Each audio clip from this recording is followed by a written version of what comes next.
나는 대한민국 예비역병장이다. 안녕하십니까? 1980년대 50 시절 군대 이야기를 나누는 예비역병장입니다. 오늘도 저의 옛날 군대 이야기와 함께 추억여행 떠나시죠. 나의 병장 시절 첫 번째 이야기. 대한민국 5대 장성 병장이 되다. 1983년 1월 1일부로 나는 병장이 되었습니다. 우리들은 병장을 흔히 대한민국 5대 장성이라고 불렀습니다. 군으로서 최고 영예인 별을 달아야 불릴 수 있는 호칭이 장군입니다. 그런데 병장은 준장, 소장, 중장, 대장과 함께 격을 같이 한다는 말입니다. 물론 농담으로 하는 말이지만 내 개인적인 생각으로는 군복무를 무사히 마치고 병장을 달고 전역하는 모든 예비역 병장들에게 별을 달아줘도 아깝지 않다고 생각합니다. 병장은 대한민국에서 징집되어 입대한 모든 사병들에게 로망의 계급입니다. 병장은 군복무의 정점이자 종착역이기 때문입니다. 우리는 흔히 군대 계급이 짤짤이에서 따는 것도 아니고 고스톱 쳐서 따는 것도 아니라는 농담을 하곤 했습니다. 물론 세월이 지나 일정 기간 복무하면 자동 진급되는 계급이지만 훈련병부터 시작하여 이병, 일병, 상병 시절을 거치면서 피눈물 나는 인고의 세월을 보내야만 얻을 수 있는 귀한 계급이 병장인 것입니다. 특히 양구 땅 군인들이 병장을 달기 위해 흘린 눈물과 땀방울이 모여 소양호가 되었다고 해도 과언이 아닐 것입니다. 나는 1983년을 맞으며 1월 1일자로 병장이 되었지만 진급 신고는 따로 없었습니다. 내가 병장 진급을 사흘 앞둔 1982년 12월 28일부터 우리 중대는 격오지 파견을 나가게 되었고 그로 인해 나는 파견지인 사단 AOP에서 진급을 했기 때문입니다. 따라서 나는 일병 진급 때만 자대에서 정식으로 진급 신고를 했을 뿐 상병과 병장은 모두 격오지 파견 중에 진급을 하게 되었습니다. 상병은 병기과에 파견 중에 진급했고 이번 병장 진급은 사단 AOP에 파견 나와서 하게 된 것이지요. 따라서 중대장에게 진급 신고도 없었고 별도의 축하 행사도 없었습니다. 그냥 행정적 절차로 상병에서 병장으로 바뀌는 것이었습니다. 계급장도 이미 한 달 전부터 마이가리로 달고 있어서 다시 부착할 필요도 없었습니다. 그래도 병장으로 진급하면서 달라지는 것이 있습니다. 우선 호칭이 달라지지요. 아무리 마이가리로 병장계 급장을 달고 있어도 상병 시절까지는 윤상병으로 불립니다. 군대라는 곳이 조금만 빨리 입대해도 고참이 되기 때문에 한 달 먼저 병장된 선임이 상병인 한 달 후임에게 병장으로 부르지는 않지요. 고참들이 병장이라고 부르지 않으니까 당연히 다른 후임들도 진급하기 전까지는 상병으로 부르다가 진급이 되면 그때부터 병장으로 부르기 시작하는 것입니다. 또 달라지는 것은 월급입니다. 그 당시 군인 월급은 그야말로 껌값도 안 되는 수준이었습니다.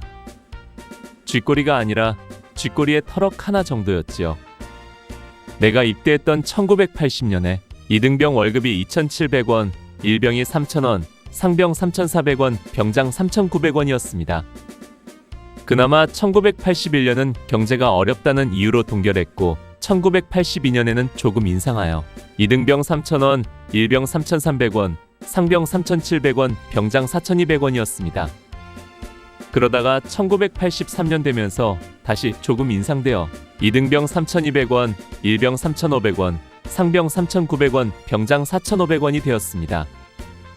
그래서 나는 병장이 되면서 4,500원을 받게 되어 전달보다 무려 거금 800원이 인상된 월급을 받게 되었습니다. 거기에 군인도 공무원이라 당시 규정에 의해 연 600%의 보너스가 있어서 두 달에 한 번씩 보너스가 나왔습니다. 그래서 보너스 달에는 9,000원을 받게 되는 것입니다. 요즘 병장 월급 200만원 이야기가 나오는 세상과 비교하면 그야말로 조족지혈이지요. 그러나 병장이 되면서 가장 변하는 것은 이제 소대 내에서는 그 누구도 터치를 받지 않는 완벽한 고참 생활을 할 수 있다는 것입니다. 병장의 눈짓 하나, 작은 손짓 하나에도 졸병들은 반응합니다. 병장이 직접 후임병들에게 이래라 저래라 말할 필요도 없고 군기 잡을 필요가 없습니다.